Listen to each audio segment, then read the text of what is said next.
Pesannya untuk anak saya di Rajasa Laksana,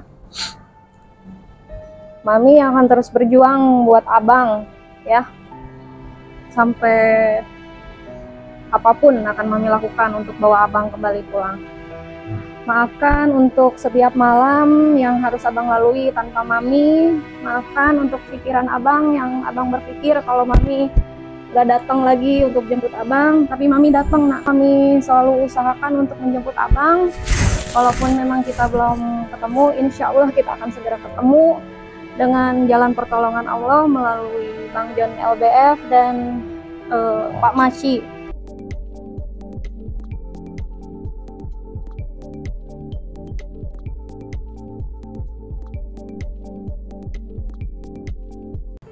Assalamualaikum warahmatullahi wabarakatuh. Saya Masyi Ahmad, selaku kuasa hukum dari Erlina Luciana atau disebut biasa dikenal Mbak Ein. Jadi saya hari ini agendanya mendampingi klien saya.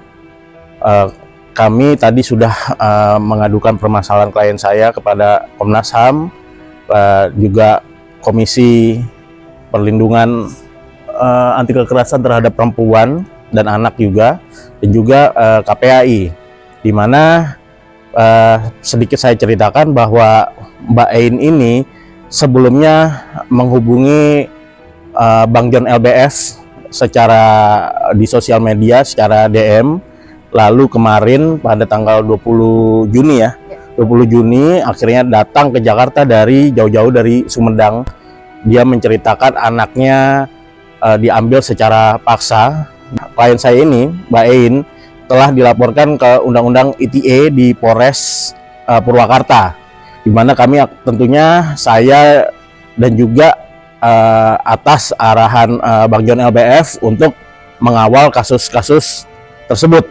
Mungkin bisa diceritakan kepada media awalnya bagaimana? Kronologis awalnya itu saya kan bercerai dengan mantan suami saya secara siri ya. Nah kemudian mantan mertua saya itu datang ke rumah saya di Sumedang, izin untuk pinjam anak saya itu dibawa liburan ke Purwakarta, ke rumah mereka. Ada tipe muslihat. Nah kemudian dengan perjanjian itu anak akan dikembalikan. Tapi ketika saya jemput, anak saya disembunyikan, saya diusir. Jadi ini ada tipu muslihat ya. Saya dikelabuhi bahwa anak saya itu izin dipinjam liburan, bukan untuk dibawa selamanya gitu.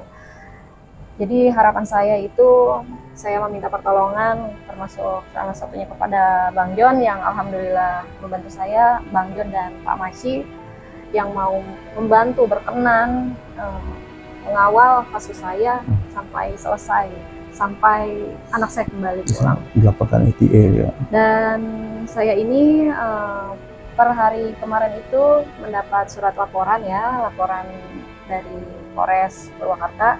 Saya dilaporkan dengan pelanggaran UIT karena memviralkan kasus saya yang menceritakan bahwa saya itu dipisahkan dari anak saya oleh keluarga dari mantan suami. Begitu. Tapi Mbak sempat melaporkan ke polisi belum Mbak? Yang waktu ada kembali ambil paksa lah istilahnya. Sempat, saya udah sempat lapor ke Polres Purwakarta sama ke Polres Sumedang, tapi mentok ditolak karena alasannya adalah saya nikah siri gitu. Mbak dilaporkan karena undang-undang ITE karena mencemarkan nama baik, mengganggu, menyerang kehormatan seseorang gitu. Padahal yang saya katakan itu ya saya hanya menceritakan apa yang terjadi pada diri saya.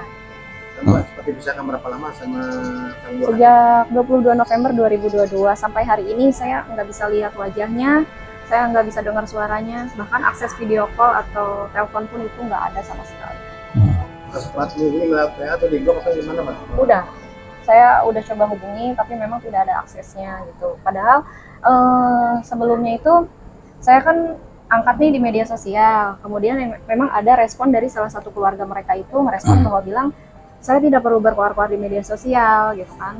Kalau mau jemput anak itu silakan datang, tidak perlu koar-koar di media sosial. Anak sudah besar, rumah tidak pernah dikunci, pagar juga tidak dikunci gitu. Nah saya nggak lama, saya langsung berangkat, saya ke Purwakarta. Dari Sumedang saya berangkat ke Purwakarta berdua sama teman saya. Tapi nyatanya ketika saya minta ini ya, orang tengah gitu kan, untuk menengahi gitu kan, saya minta aparat setempat itu di Polsek Sukatani, tapi ternyata hasilnya nihil. Pernyataan mereka itu berdasarkan dari salah satu anggota Polsek Sukatani itu menyampaikan bahwa katanya dari kakeknya sama pamannya itu, berarti mantan mertua saya sama adik ipar itu menyatakan bahwa silakan menempuh jalur hukum apapun, sampai kapanpun anak tidak akan dikembalikan. Gitu. Jadi aksesnya memang sudah tidak ada. Jadi merasa dibohongi, Mbak ya? Dibohongi, saya dirugikan, mental saya diserang ya. Gitu. Jadi saya ini seorang ibu, anak saya itu di bawah umur, anak saya itu butuh saya sebagai ibunya gitu. Bapaknya itu nggak ada gitu. Jadi anak itu memang dalam pengasuhan keluarganya, bukan asuhan bapaknya. Klaim mereka memang anak ini diasuh oleh ayahnya, tapi pada buktinya masyarakat setempat itu termasuk netizen itu saksinya gitu, bahwa anak saya itu tidak dalam pengasuhan ayahnya, tapi pengasuhan mertua dan kakak ipar juga, ya keluarganya lah. Oke, Mama Cik, memandangnya seperti apa nih Mama Cik kasus yang terkait pengambilan paksa?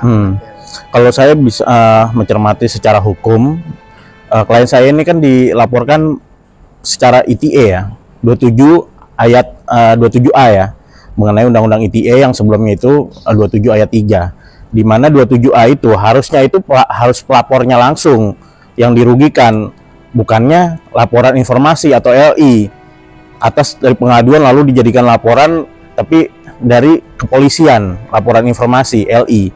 Dan tentunya saya juga sangat aneh kok ini bisa menjadi laporan, sedangkan jelas 27A itu juga ada SKB 3 Menteri mengenai pencemaran nama baik, menyerang kehormatan secara di sosial media, itu harusnya pelapor langsung, tidak bisa laporan informasi atau LI. Tentunya saya akan mendampingi dan penggiat media sosial lain, dan saya juga diutus sama Bang John untuk menjaga dan mendampingi Mbak Ain ini yang diduga tanda kutip dikriminalisasi oleh oknum-oknum penegak hukum seperti itu.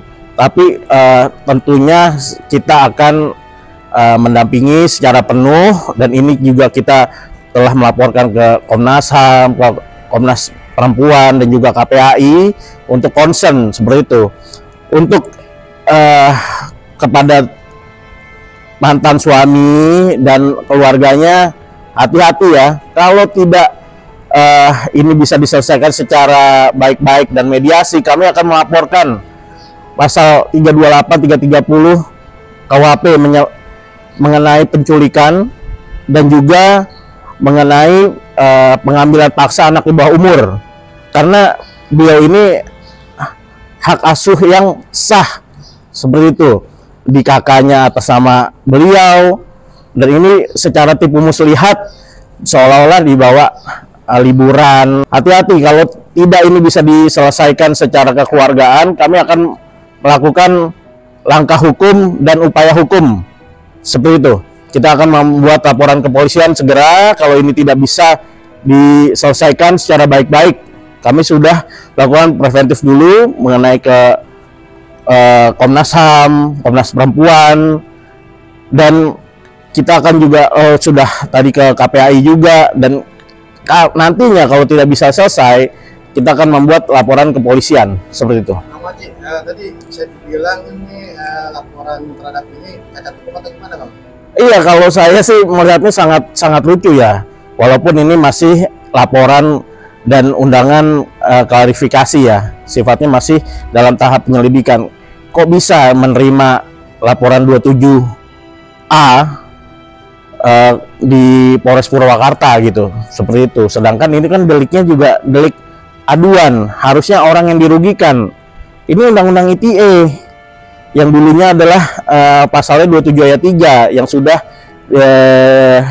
diganti oleh 27A mengenai Undang-Undang 1 tahun 2024. Ya, sebelumnya Undang-Undang 27 ayat 3 19 tahun 2016 perubahan atas 11 tahun 2008, dan itu harus melapor langsung. Tapi ini kok laporan LI, ini sangat-sangat aneh ya. Kami harap ini menjadi perhatian, dan nantinya apabila tidak bisa diselesaikan secara kekeluargaan akan kami laporkan pihak-pihak yang terkait untuk membela kepentingan hukum klien kami seperti itu. Bang, kira-kira siapa aja pihak yang terkait dan kira-kira berapa ancaman hukumannya, Bang?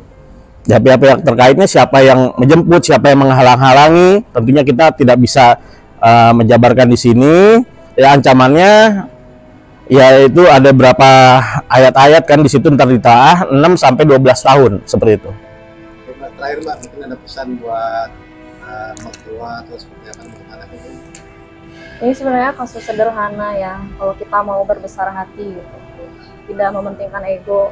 Dari awal saya kalau ada niat nggak baik ke keluarga mereka, ketika mereka datang ke rumah saya izin pinjam anak untuk liburan, mungkin saya nggak akan kasih ya. Tapi pada saat itu saya kasih karena saya berpikir kita adalah keluarga. Perceraian ya sudah lah ya gitu, tapi kita adalah keluarga, antara hubungan nenek, kakek dengan cucu gitu. Saya tidak batasi, tapi akhirnya seperti ini gitu. Saya sangat menyesalkan kejadian seperti ini yang tidak pernah saya harapkan sebelumnya, yang tidak pernah saya bayangkan sebelumnya akan seperti ini gitu. Pesan saya, tolonglah ya, jangan berbuat sesuatu yang akhirnya akan membuat penyesalan selagi ada waktu.